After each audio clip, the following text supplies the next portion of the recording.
casa, en la calle, en el campo, cantando libre animal al ritmo de este son. Que venga la liberación. En la casa, en la calle, en el campo, cantando libre animal al ritmo de este son. Que venga la liberación. Yo soy filete y ya estoy vejete, entre pitos, carros, peleas y mucho smog. Un saludo animalista a todos y a todas, bienvenidos a este espacio de Canal Capital, que es la voz de los animales. El día de hoy vamos a estar abordando un tema muy importante porque tiene que ver con la academia. ¿Cuál es el papel de la academia en esta construcción por un mundo, por un país más justo con los animales? Y tenemos un invitado especial que además nos va a dar muchos elementos que yo sé que a ustedes y a mí nos van a servir.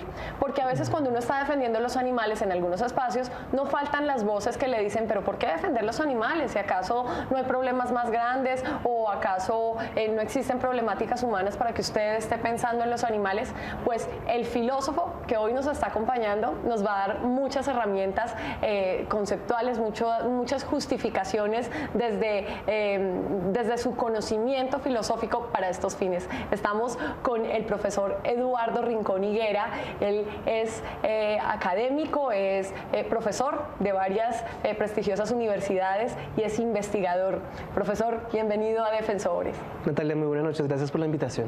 Bueno, pues a mí me gustaría de una vez que entremos y vamos al grano. ¿Por qué hay que defender a los animales? ¿Cómo podemos justificar esta defensa desde la filosofía?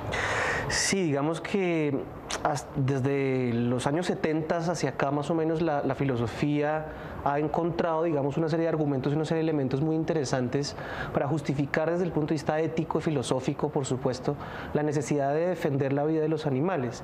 Digamos que hay dos o tres argumentos básicos que, digamos, que los voy a mencionar muy rápidamente. En primer lugar, digamos, un tema fundamental y es la necesidad que existe de establecer los límites y las proyecciones de las relaciones que tenemos con los otros seres que cohabitan el planeta con nosotros, ¿cierto? Partimos de un hecho fundamental y es que no habitamos el planeta solos, sino que la compartimos con otras formas de vida.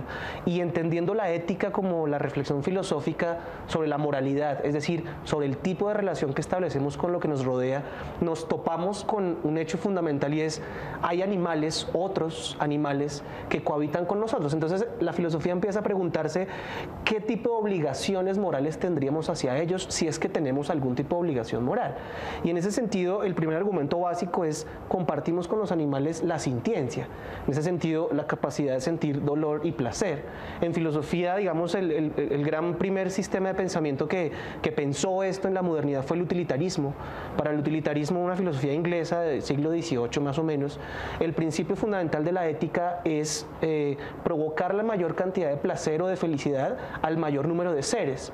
Y cuando el utilitarismo habla del mayor número de seres, no está hablando específicamente del mayor número de humanos o del mayor número de personas, sino el mayor número de seres sintientes. Dado que la inmoralidad consiste en producir dolor, lo sensato sería no producirle dolor al ser que siente dolor. Y entonces ahí se amplía la esfera de la comunidad moral, entendiendo la comunidad moral como, vamos a decirlo así, los seres que merecen ser considerados moralmente.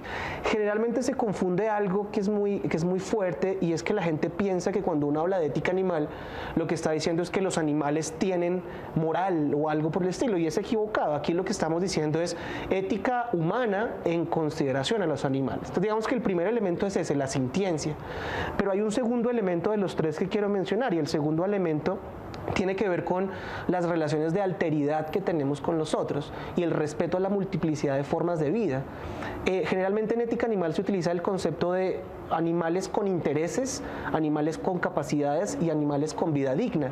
Cuando en ética animal decimos que un animal tiene intereses, por supuesto estamos hablando de los intereses más básicos posibles. El principal interés que compartimos todos los seres sintientes es el interés de no sentir dolor. Ahí ya hay un interés básico fundamental que deberíamos privar privilegiar y deberíamos garantizar. Y cuando decimos que un animal tiene capacidades, tampoco estamos diciendo que tiene las mismas capacidades humanas, por supuesto. No se trata de antropomorfizar a los animales, que es un error, sino de comprender la complejidad de las formas de vida de un animal. Los animales, a pesar de que cognitivamente no son como nosotros, a pesar de que sus voces son distintas a las nuestras, porque tienen voz, pero son distintas, un elemento fundamental es que tienen otras capacidades que incluso nosotros no tenemos. Garantizar el desarrollo de sus capacidades hace parte del ejercicio de protegerlos. Y un último elemento, y es la dignidad de la vida. Muchas veces en los debates más fuertes de ética, sobre todo en cuestiones de aborto, eutanasia, se utiliza el concepto de dignidad, ¿cierto? La dignidad de la vida, la dignificación de la vida, cuando alguien pierde su dignidad. Bueno, en el caso de los animales también podemos hablar de lo mismo. Dignidad significa la posibilidad que tiene un ser de desarrollar sus capacidades. Le violamos la dignidad a alguien cuando frustramos el desarrollo de su forma de vida específica. Eso, digamos, para empezar un poco el debate y la conversación al respecto, y la filosofía ha avanzado mucho en eso, afortunadamente. Pues así es. Miren, todos estos elementos que vamos adquiriendo, unas palabras claves como esa comunidad moral, como las capacidades, bueno, las vamos a seguir explorando. Los invitamos a una pausa y a que nos sigan y a que comenten en nuestras redes, en Twitter, Defensores TV, y en Facebook, Defensores TV, solo que en Twitter llevamos el @ previamente. En el campo cantando libre va al ritmo de este son, que venga la liberación. En la casa, en la calle, en el campo cantando. En la casa, en la calle, en el campo cantando libre va al ritmo de este son. Continuamos en Defensores, la voz de los animales en Canal Capital, hablando de academia y hablando de filosofía relacionada con los animales. Profesor Eduardo, se nota que en las últimas décadas la academia ha volteado un poco su mirada hacia nuestra alteridad con los animales y estas relaciones. ¿Cómo va ese desarrollo? ¿Qué nos puede contar al respecto? Sí, el desarrollo realmente es gratamente amplio y de un ritmo bastante acelerado, bastante intenso, y tiene una ventaja muy interesante, y es que es un ejercicio interdisciplinar, o mejor transdisciplinar, es decir, se combinan disciplinas que en principio uno pensaba que no podían tener relación unas con las otras, pero el campo de los estudios animales, que es como el nombre técnico que se utiliza, se ha enriquecido muchísimo del derecho, la filosofía, la antropología, la sociología, la medicina veterinaria, es decir, es un campo de conocimiento absolutamente amplio. Muchas universidades en el mundo incluso tienen institutos dedicados exclusivamente al estudio de las relaciones que tenemos con los animales, y por supuesto allí la filosofía y la ética como filosofía tiene una presencia absolutamente importante. Vamos, para hablar un poco de la experiencia más cercana a nosotros en España, que es uno de los países, digamos, en Iberoamérica más desarrollados en ese tema, tienen, por ejemplo, un instituto muy interesante que es AIUDA, AIUDA, ¿cierto? Que es la Asociación Interuniversitaria por la Defensa de los Animales, que es un colectivo de académicos de todas las disciplinas que precisamente hacen un ejercicio de reflexión teórica serio, que además tiene una ventaja, digamos, que siempre ha sido criticada en la academia, y es su poca incidencia en la vida pública. Aquí hay una cosa muy interesante, y es que la incidencia de estas reflexiones teóricas es bastante amplia, porque por supuesto de lo que allí sale, con eso se fundamentan políticas públicas de protección, con eso se generan reformas educativas, transformaciones educativas. Yo creo que hay un desarrollo muy interesante. Aquí en Colombia, digamos, varios profesores nos hemos encargado un poco de empezar a difundir ese elemento al interior de las universidades. Muchos profesores de colegio también lo están haciendo. Cada vez más hay eventos. Entonces yo creo que es un fenómeno interesante, multidisciplinar, con una característica fundamental, que es algo que surgió de la comunidad y el movimiento civil. La academia llega un poco tarde al ejercicio. La academia se da cuenta que la movilización civil es fuerte y empieza a mirar el fenómeno. Eso es muy interesante. A propósito de esta incidencia, vamos a ver Socializando, porque tiene mucho que ver con ella. Colombia requiere que desde las diferentes disciplinas se aborden las problemáticas asociadas a la convivencia con los animales. También requiere la apertura de programas de posgrado en la materia. Un ejemplo a seguir es el de la maestría en Derecho Animal que imparte la Universidad de Barcelona. Un canvi legislatiu és fonamental per protegir els animals. Como jurista, gostaria de canviar seu estatuto. Però també hi ha d'haver un canvi cultural. E como activista, gustaría que fueran libres. Que el círculo de la compasión vaya más allá del ser humano. Más respeto y más comprensión. En estos tiempos, los humanos deberíamos animalizarnos un poquito más. Respetarlos igual que ellos nos respetan a nosotros. Rispettare gli animali significa rispettare il pianeta e quindi rispettare noi stessi. Me gustaría que todos y cada uno, desde que empezamos a andar por la vida, nos diéramos cuenta que ese camino lo hacemos con los animales. Mi sueño para los animales es la paz. Profesor, los sujetos, los humanos, a veces cambiamos nuestros enfoques, nuestros paradigmas, etcétera, y nos volvemos aliados. En este caso, por ejemplo, somos aliados de los animales. ¿Cómo viene transcurriendo esto, digamos, históricamente?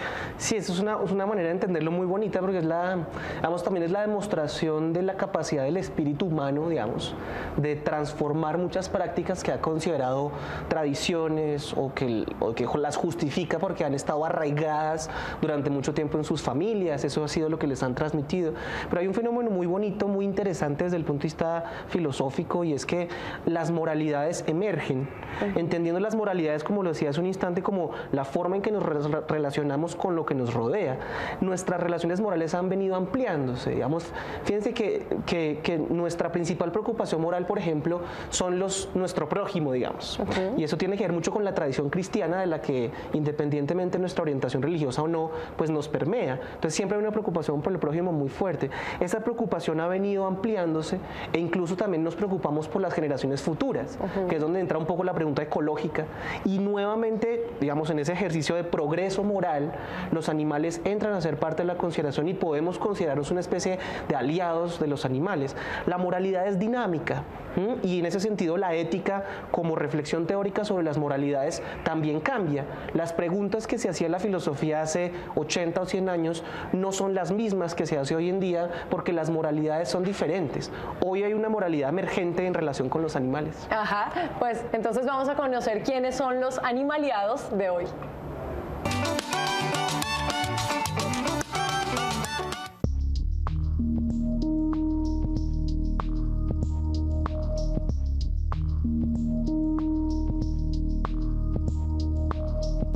Nos encontramos hoy con un grupo de varios estudiantes, egresados, profesores y varios miembros de universidades de Bogotá en un proyecto de protección animal. Hoy nos encontramos con María Alejandra. María Alejandra, cuéntanos por qué es importante que este proyecto desde la academia y más desde estudiantes se lleve a cabo en Bogotá. Bueno, lo que nosotros hemos venido notando en los últimos años es un interés por ayudar al animal, por reconocerlo. Sin embargo, ese reconocimiento no solo tiene que ser emocional, no solo porque son bonitos, son lindos, sino que es importante reconocer a través de lo académico la historia del animalismo, por qué empezamos a reconocerlos, y además reconocer al animal desde lo biológico y lo etológico. Por eso es importante vincular la academia. Es como una conjunción entre ese amor y esa emoción, esa empatía que sentimos por ellos, y esta parte de conocimiento interno.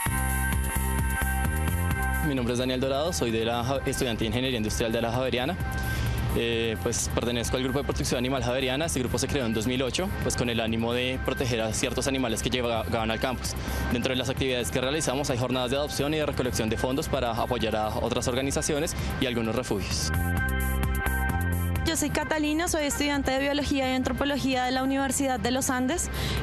Soy la representante de Conciencia Animal Uniandina, un círculo de participación estudiantil que se creó con la misión de proteger más allá de la especie al individuo como animal, como ser sintiente. Básicamente nosotros nos enfocamos en la protección de todos los animales y queremos llevar a cabo esa protección a través de la academia, de cineforos, de jornadas de recolección y de apoyo hacia otros ámbitos del animalismo bogotano y colombiano. Invitamos a todos los uniandinos a que se unan a Conciencia Animal Uniandina.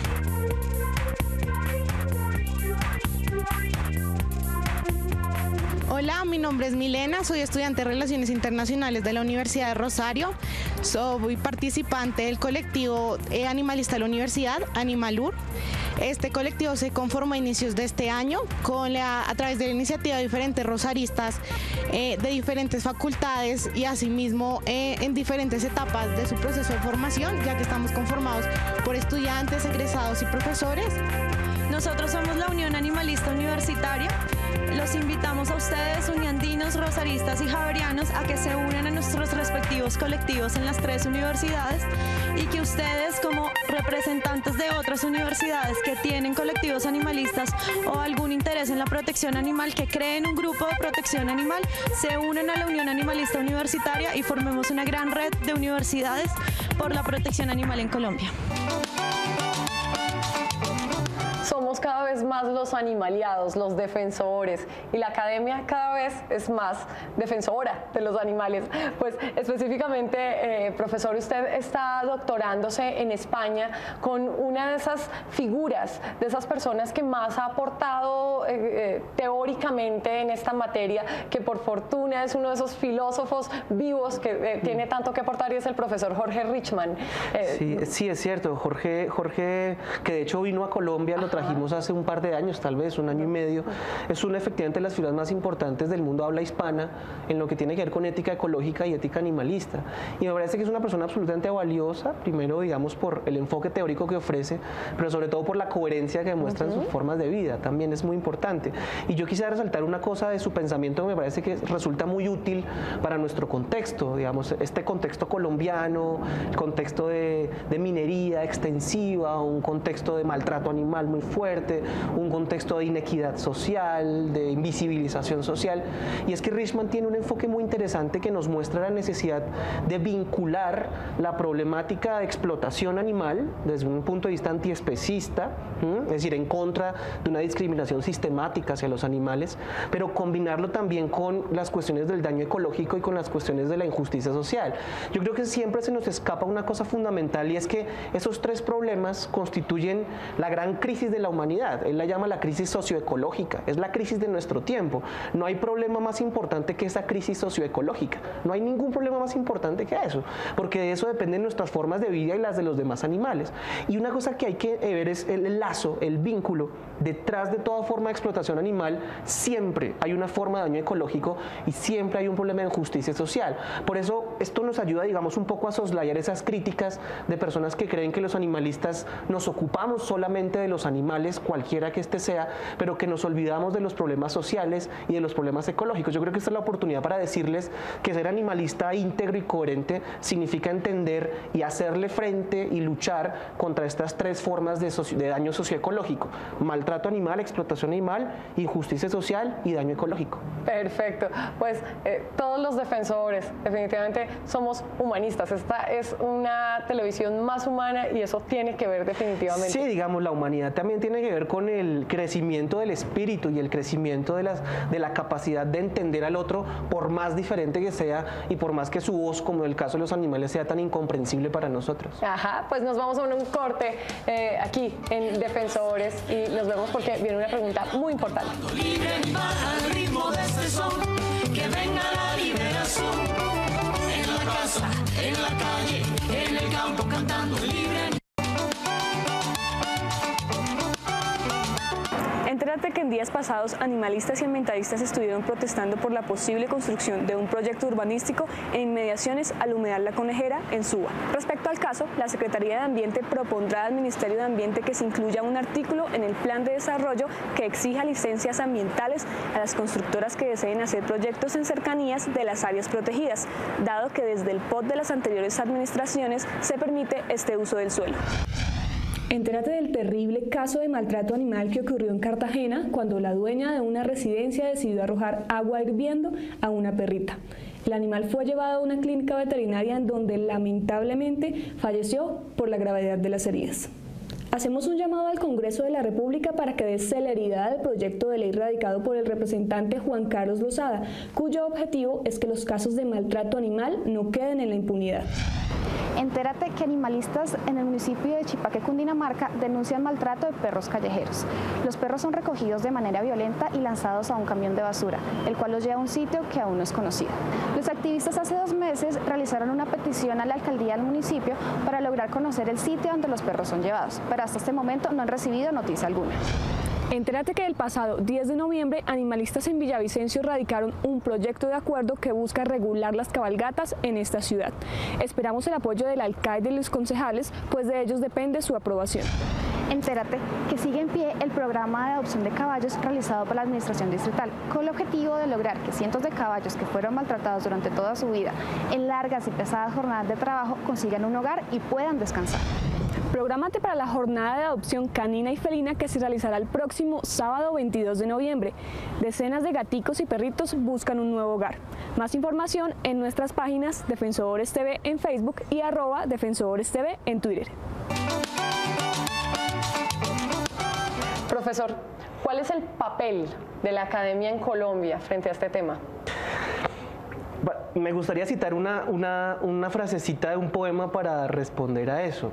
Friedrich Hölderlin era un poeta alemán del romanticismo alemán, y él tenía una frase muy bonita, que era una pregunta de hecho, y la pregunta era: ¿para qué poetas en tiempos de penuria? Que digamos es un poco una especie de pregunta angustiosa, y es: ¿para qué sirve un poeta cuando todo el mundo está en crisis? Yo creo que un poco la misma pregunta la podríamos trasladar a nuestro tiempo, y es: ¿para qué la academia en tiempos de crisis? ¿Para qué los profesores? ¿Para qué los investigadores en tiempos de crisis? Creo que la respuesta es la misma que dio Hölderlin. El poeta decía: el poeta es aquel que mientras canta transforma, y creo que los humanistas, los médicos, los abogados, la academia en general tiene esa misma función. Mientras canta, mientras dice, mientras enseña, transforma, y el papel es absolutamente público. Yo creo que hay que volver un poco a esa labor del filósofo público, ¿cierto?, que tiene un discurso absolutamente práctico, transformador, y que llega, digamos, a impactar y a cambiar las formas de pensar de las personas. En ese sentido, digamos, la academia sin duda tiene un papel movilizador absolutamente fundamental, y lo ha tenido siempre. Lo que pasa es que no ha sido tan activo, no ha sido tan público. Creo que ha llegado el momento de que eso suceda. Hay muchos motores de cambio fundamentales en la sociedad, y sin duda la educación es uno de esos. Pero por supuesto necesitamos también transformar nuestras mismas prácticas educativas. Hay que hacer educación no especista, hay que hacer educación no sexista, hay que hacer educación no racista, hay que hacer educación pensando en el contexto de crisis ecológica. Hay que replantearse muchas preguntas. La filosofía específicamente, que siempre ha tenido, digamos, como esa acusación de que es un discurso abstracto, que no tiene ninguna aplicación en la realidad, sí tiene una aplicación muy importante que no es tan visible. Yo siempre he pensado en la filosofía como una especie de trabajo de plomería, y es reconstruir esas cosas que están detrás de las paredes, pero que hace que funcione todo lo que está dentro de la casa. La filosofía tiene ese mismo sentido, y una de las labores fundamentales es transformar conceptos que van a la sociedad y transforman prácticas. En el tema del animalismo, por ejemplo, lo que hacen los filósofos es preguntarse, por ejemplo, si los animales pueden ser personas. ¿Qué significa ser persona? Si los animales pueden ser ciudadanos, ¿qué significa ser ciudadano? ¿Qué significa que un animal tenga capacidades, intereses? ¿Qué significa que un animal tenga dignidad?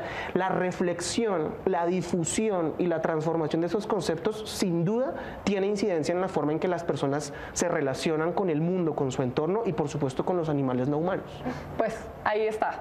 Somos unos individuos de una especie conviviendo con otras cantidades, no sé, miles, millones de especies sobre este planeta, y estamos llamados a reevaluarnos. Profesor, muchas gracias por todas estas enseñanzas, y aquí lo queremos tener de nuevo, y bueno, vamos a estar invitando cuando haya conferencias sobre este tema. Sí, claro que sí, seguramente vamos a estar mencionando las redes sociales donde están ahí informándose constantemente de cursos, seminarios, eventos, para lograr ese ejercicio de difusión educativa que es tan importante.